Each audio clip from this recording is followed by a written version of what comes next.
زمین کی ملکیت کا وہ نظام جس کا ہم نے پچھلے باب میں ذکر کیا ہے، اگر آپ اس کا اس نئی پالیسی سے موازنہ کریں تو آپ کو فوراً احساس ہوگا کہ تجارت اور شہروں کے باعث سماج میں کتنی زبردست تبدیلی آئی ہوگی۔ صرف یہی نہیں، شہری عدالتیں بھی اپنی الگ بنانا چاہتے تھے۔ جاگیرداری نظام میں عدالتیں ایک ایسے معاشرے کے لیے تھیں جو ساکن تھا، جہاں ایک ہی قسم کے مسائل پیدا ہوتے تھے اور جن کے تصفیوں میں وقت لگتا تھا۔ انصاف کا یہ نظام ایک سرگرم تجارتی شہر کی کمیونٹی کے لیے موزوں نہیں تھا۔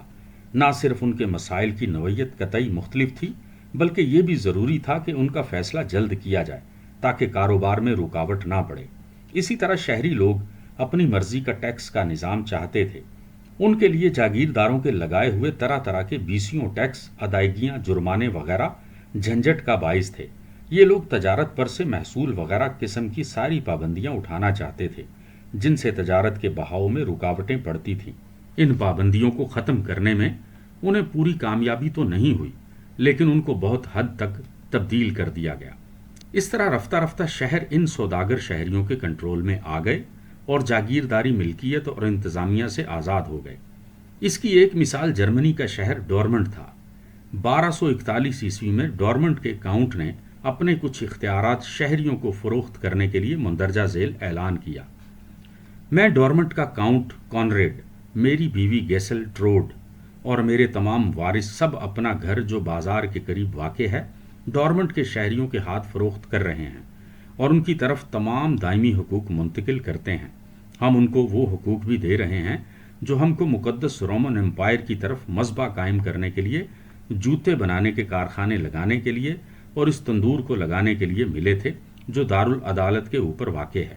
ان تمام عمارتوں اور کارخانوں کے عوض ہم 4 دیناری عوض میں 1 پاؤنڈ کالی مرچ سالانہ لیں گے۔ اس دور میں جو تبدیلیاں رونما ہو رہی تھیں ان سے مراعات یافتہ طبقوں میں سے کچھ لوگ، خواہ وہ جاگیردار ہوں یا کلیسا سے تعلق رکھنے والے، یقیناً باخبر تھے، اور ان میں سے کچھ نے ان تبدیلیوں کو قبول کر لیا اور ان سے فائدہ اٹھایا۔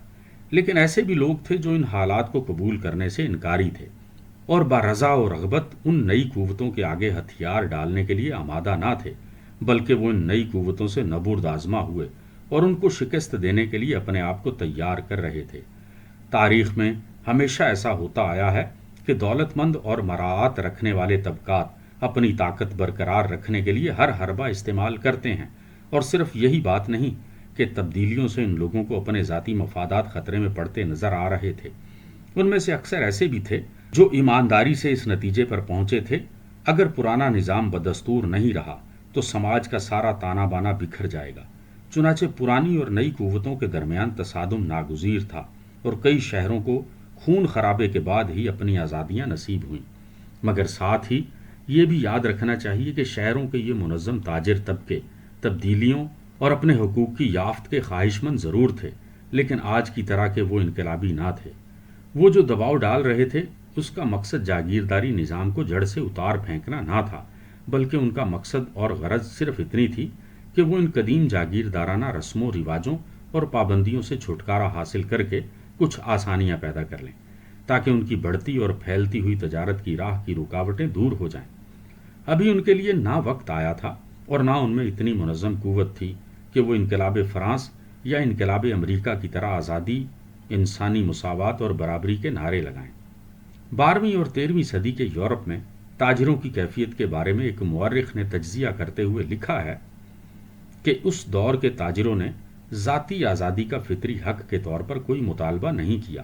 وہ ذاتی آزادی چاہتے تھے، لیکن محض ان سہولتوں کے لیے جو خود بخود اس کے ساتھ پیدا ہوتی ہیں۔ یہ واقعہ نظر انداز کرنے کے لائق نہیں کہ انہوں نے ایرس میں سینٹ واسٹ کی خانقاہ میں اپنے کو خانقاہ کے صرفوں میں شمار کرایا تاکہ وہاں کے بازار میں چنگی کے محصول سے، جس سے وہاں کے صرف مستثنیٰ تھے، بچ جائیں۔ دراصل انقلاب فرانس ہو یا انگلستان کا صنعتی انقلاب یا امریکہ کی جنگ آزادی، ان سب تک پہنچنے کے لیے تاجروں کو مختلف اور گنجلک حالات سے گزرنا پڑا۔ بہت سے حقوق جاگیرداروں اور فرمانرواؤں نے اپنے خزانوں میں کمی ہوتے دیکھ کر یا تاجروں کی تجارت میں حصہ لینے کے لیے مجبوراً یا کسی حد تک رضا اور رغبت سے دے دیے۔ دراصل اس پورے دور میں تاجر طبقہ جاگیرداری نظام کے اندر ہی پھلتا پھولتا رہا۔ بہرحال اس زمانے میں تجارت حصول دولت کے ایک ذریعہ کی حیثیت سے اہمیت حاصل کر رہی تھی۔ تاجروں نے شہروں میں جو غیر معمولی اثر و اقتدار حاصل کیا تھا، اس سے اس امر کی نشاندہی ہوتی ہے کہ یہ وہ زمانہ تھا جب زرعی اراضی کی جگہ دولت روپیہ پیسہ کی شکل میں ابھرنے لگی تھی۔ یہ ایک زبردست تبدیلی تھی۔ جاگیرداری نظام کی ابتدا میں روپیہ ایک مردہ، غیر متحرک اور جامد وجود رکھتا تھا، لیکن اب وہ زندہ، متحرک اور رواں تھا۔ پہلے تمام اقتدار جاگیردار کے ہاتھ میں تھا، پھر آہستہ آہستہ کلیسا اس اقتدار میں نہ صرف شریک ہو گیا بلکہ وہ با اقتدار طبقہ کا بالادست عنصر بن گیا۔ لیکن اب تاجر طبقہ کے وجود میں آنے سے اقتدار کی اس دوئی میں ایک تیسرا عنصر داخل ہونے لگا تھا۔ یہ نیا طبقہ پہلی دونوں قوتوں سے مختلف تھا۔ پہلی دونوں قوتیں دراصل ایک تھیں، کیونکہ ان دونوں کی قوت اور دولت کا منبع زرعی اراضی تھا۔ نئے طبقے کی زندگی کا انداز ان دونوں سے الگ تھا۔ یہ خریدنے اور فروخت کرنے والا طبقہ تھا، اور اب زرعی اراضی کا نہیں بلکہ سکہ اور روپے کے راج کا زمانہ شروع ہو رہا تھا۔ تیسرا باب ختم ہوا۔